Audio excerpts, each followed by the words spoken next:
नमस्कार। YouTube के target plus channel में आप सभी का स्वागत है। पिछले वीडियो में हमने कैलेंडर से संबंधित कई बातें पढ़ी थी और उसमें आज हम नया टाइप पढ़ेंगे। तो देखिए, पहला क्वेश्चन है हमारा, रमन के अनुसार उसका जन्म 15 जुलाई के बाद और 20 जुलाई से पूर्व हुआ, जबकि उसकी माँ के अनुसार रमन का जन्म 18 जुलाई के बाद और 22 जुलाई से पूर्व हुआ, जबकि उसकी बहन के अनुसार रमन का जन्म 17 जुलाई के बाद और 23 जुलाई से पूर्व हुआ है। यदि तीनों के वक्तव्य सही हो तो रमन का जन्म कौन से वार को हुआ, यानी कौन सी तारीख को हुआ, ये हमें ज्ञात करना है। अब तीनों ही लगभग डेट बता रही है, 3-4 दिनों का अंतराल बता रही है। तीनों को एग्जैक्ट पता नहीं है कब हुआ, लेकिन एक आइडिया है कि इन दिनों के बीच में हुआ है। तो ऐसा क्वेश्चन कभी भी आता है तो जो जो बातें कह रहे हैं उसको तीनों को लिख दीजिए। तो पहले रमन के अनुसार कौन सी तारीख हो सकती है? 15 जुलाई के बाद, यानी कि 15 नहीं है, 16 हो सकती है। और 20 जुलाई से पूर्व है, यानी कि 20 भी नहीं है, इससे पहले है। 15 के बाद और 20 से पहले, यानी कि 16, 17, 18 या 19 में से रमन जानता है कि मेरा जन्म या तो 16 को हुआ, या 17 को हुआ, या 18 को हुआ, या 19 को। इसके अनुसार इन 4 दिनों में से कोई एक दिन है। और उनकी मां के अनुसार कौन कौन सी तारीख है? उसकी मां के अनुसार तारीख है 18 जुलाई के बाद और 22 जुलाई से पहले, यानी कि या तो 19 है, या 20 है, या 21 है, या 22 से पहले है, मतलब 22 नहीं है। इन 3 दिनों में से कोई एक दिन है। अब उसकी बहन क्या कर रही है? उसकी बहन कह रही है कि रमन का जन्म या 17 जुलाई के बाद और 23 जुलाई से पहले है, यानी कि या तो 18 है, या 19 है, या 20 है, या 21 है। 23 जुलाई से पहले है, मतलब 22 भी हो सकती है। अब तीनों की बातें हमने नोट कर दी। अब हम कौन सी तारीख को फिक्स मान लें? तो अब हमें देखना है कि ऐसा कौन सा दिन है जो तीनों में ही आ रहा है। तो देखिए, 16 इनमें नहीं है, 17 इनमें नहीं है, 18 इसमें है लेकिन इसमें नहीं है, 19 इसमें भी है, इसमें भी है और इसमें भी है। कॉमन कौन सी डेट आ रही है? कॉमन डेट आ रही है 19 जुलाई, यानी कि 19 जुलाई तीनों की बातों में आ रही है। इसका मतलब रमन का जन्म कौन सी तारीख को मान सकते हैं हम? तो रमन का जन्म है वो 19 जुलाई को होगा। तो इस प्रकार के कई एग्जाम में क्वेश्चन पूछा जाता है और बहुत ही सरल क्वेश्चन है, तो इसको हम आराम से हल कर सकते हैं। इसी का सेकंड क्वेश्चन हम लेते हैं। अब इसमें भी 3 बातें हो रही है। अनिल के अनुसार उसका जन्म कौन कौन सी तारीख में आ रहा है? 15 अप्रैल के बाद और 20 अप्रैल से पूर्व, यानी कि 16, 17, 18 या 19 अप्रैल को हुआ। और उनकी मां के अनुसार अनिल का जन्म कब हुआ है? उनकी मां के अनुसार अनिल का जन्म 16 अप्रैल के बाद और 21 अप्रैल से पूर्व, यानी कि या तो 17, या 18, या 19, या 20 को हुआ है। और उसकी बहन के अनुसार कौन कौन सी तारीख हो सकती है? बहन के अनुसार अनिल का जन्म 14 अप्रैल के बाद और 19 अप्रैल से पूर्व। 14 के बाद यानी कि 15 हो सकती है, 16 हो सकती है, 17 हो सकती है, या 18 हो सकती है। 19 से पूर्व यानी कि 19 नहीं है। अब तीनों में कॉमन आने वाली डेट कौन सी है? 16 इनमें नहीं है, 17 इसमें है, इसमें है, इसमें भी है, 18 इसमें है, इसमें है और इसमें भी है, 19 इनमें है लेकिन इसमें नहीं है। तो कौन कौन सी तारीखें हैं जो दोनों में कॉमन आ रही है? 17 भी कॉमन है, 18 भी कॉमन है। अब इन 4-5 दिनों में से 2 दिन कॉमन आ गए। अब 17 है या 18 है, तो इसका कंफर्मेशन इस क्वेश्चन में नहीं है। तो इस प्रकार का कभी भी क्वेश्चन आता है तो ऑप्शन भी हमको इसी प्रकार के मिलेंगे। जैसे कि इसमें 17 और 18 दोनों कॉमन आई है, तो इसमें देखो ऑप्शन कैसे मिलेंगे। इस प्रकार का कभी भी क्वेश्चन हो हमारे पास,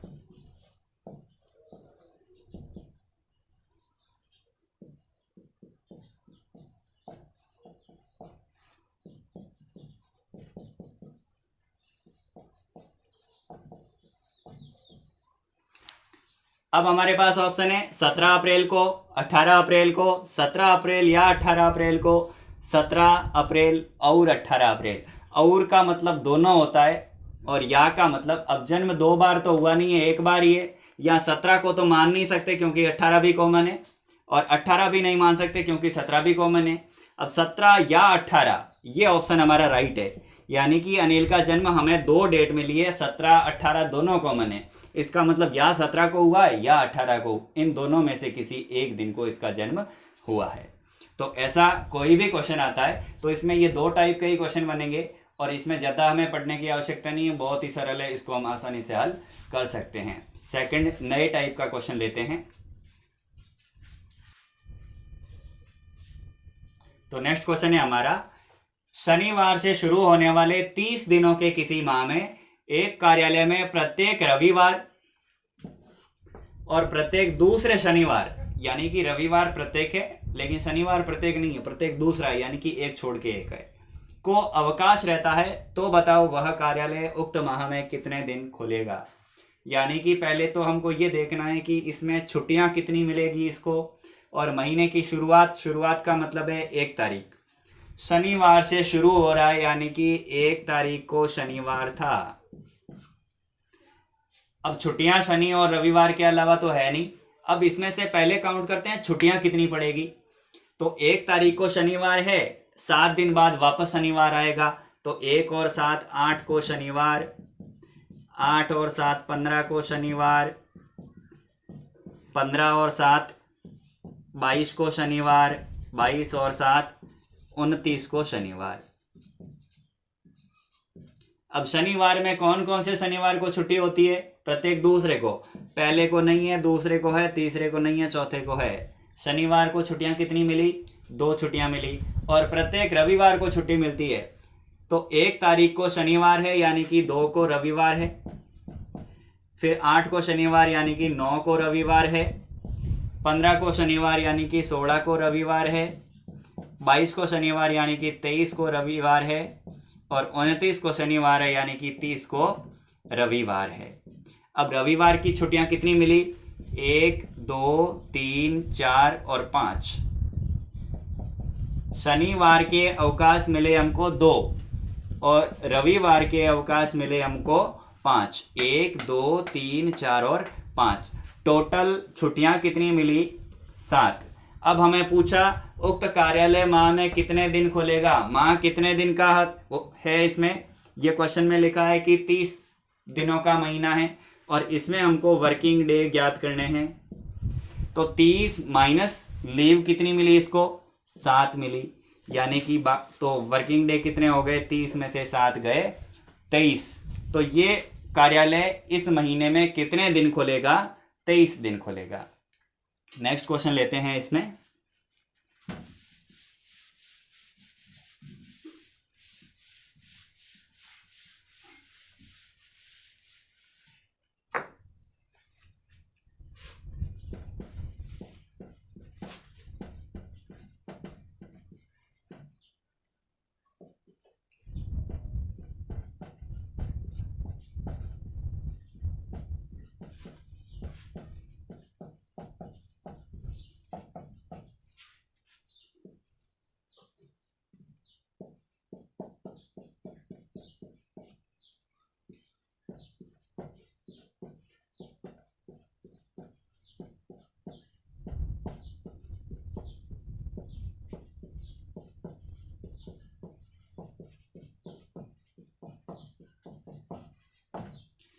नेक्स्ट क्वेश्चन है हमारा, यदि किसी माह का तीसरा दिन रविवार हो तो उसी माह का 25वां दिन कौन सा होगा।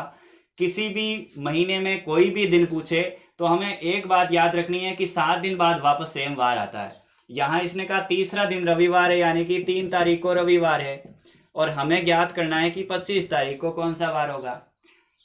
3 को रविवार है तो 4 का कौन सा होगा, 5 का कौन सा होगा। इस प्रकार से हमको ज्ञात करने की आवश्यकता नहीं है, सीधा हम साथ साथ आगे बढ़ सकते हैं।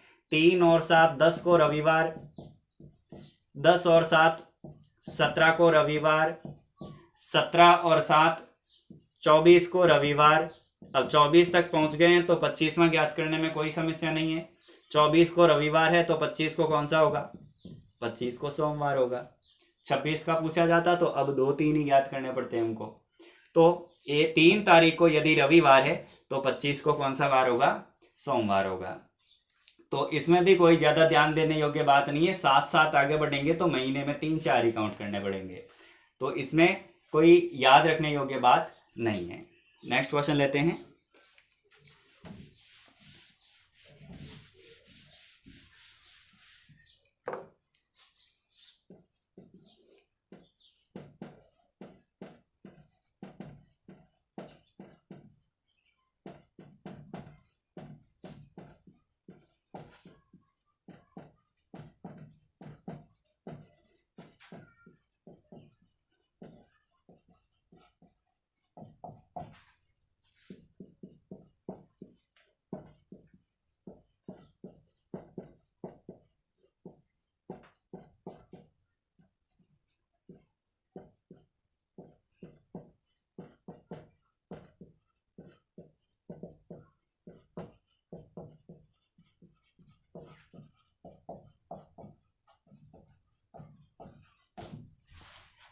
नेक्स्ट क्वेश्चन है, यदि बीते हुए कल से 2 दिन पूर्व सोमवार हो तो आने वाले कल के 1 दिन बाद कौन सा वार होगा?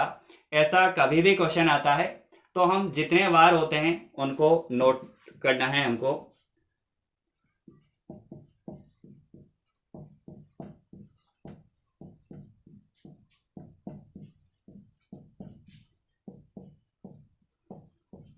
सात वार होते हैं, उनको हमने लिख दिया। अब जैसे क्वेश्चन लिखा है उस क्वेश्चन के आधार पर आज कौन सा वार है ये हमको काउंट करना है। यहां कहा बीते हुए कल से 2 दिन पूर्व सोमवार था। कब था? बीते हुए कल। कल कितने दिन में आता है? 1 दिन में आता है। बीते हुए कल से 2 दिन पहले यानी कि आज से 3 दिन पहले सोमवार था। ये सोमवार कब था? आज से 3 दिन पहले। तो सोमवार से 3 दिन आगे बढ़ेंगे तो आज आ जाएगा 1 दिन, 2 दिन, 3 दिन।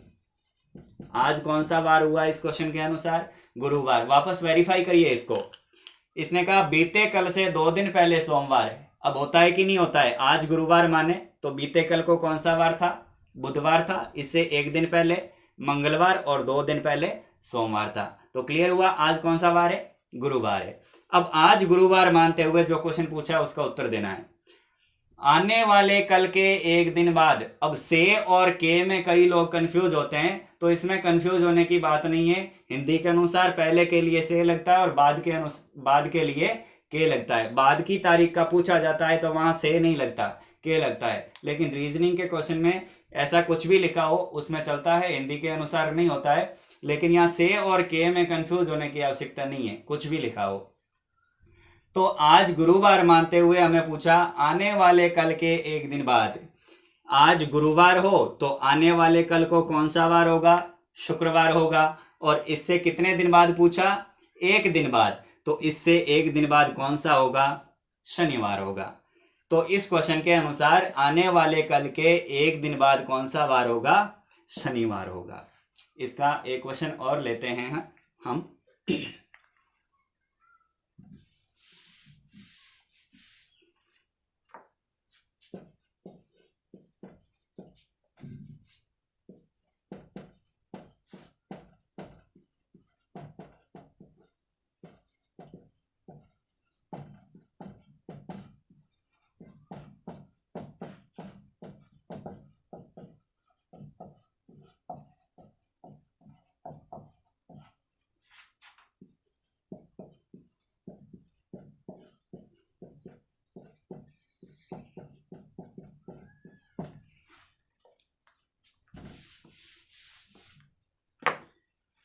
अब हमारे पास क्वेश्चन है, यदि परसों बुधवार था तो बताओ परसों कौन सा वार होगा? दोनों परसों हैं, कल भी 2 होते हैं, परसों भी 2 होते हैं। एक बीता हुआ कल होता है और एक आने वाला कल होता है। इसी प्रकार एक बीता हुआ परसों होता है और एक आने वाला परसों होता है। अब इसने पता कैसे चलेगा कि पूछा कौन सा और दे कौन सा रहा है?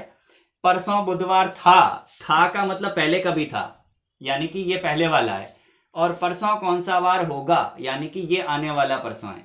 तो इसको हम कैसे हल करेंगे? सबसे पहले दिन लिखते हैं, सोमवार, मंगलवार, बुधवार, गुरुवार, शुक्रवार, शनिवार और रविवार। अब कहा परसों बुधवार था तो इस आधार पर आज ज्ञात करना है। परसों बुधवार था मतलब कल गुरुवार था और आज शुक्रवार है। बात क्लियर हुई? परसों बुधवार था, आज शुक्रवार मतलब कल बुधवार था और कल गुरुवार था और परसों बुधवार था। तो पहली लाइन तो क्लियर, आज ज्ञात कर लिया शुक्रवार है। इस आधार पर बताना है परसों कौन सा वार होगा, ये आने वाला परसों है।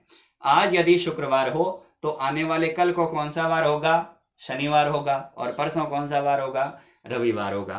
तो इस क्वेश्चन के आधार पर परसों कौन सा वार होगा, रविवार होगा। तो ऐसे भी क्वेश्चन जनरली कई एग्जाम में पूछे जाते हैं, तो उसको हम आसानी से हल कर सकते हैं। तो कैलेंडर से संबंधित कई क्वेश्चन हमने इन वीडियो के माध्यम से कर लिए हैं, और इसके अलावा कई क्वेश्चन अगर यदि आपको एक्सरसाइज के लिए चाहिए तो आप टारगेट प्लस नाम से टेलीग्राम चैनल है, उसमें आप कई क्वेश्चन दे रखे हैं, वहां से डाउनलोड कर सकते हैं। Thank you.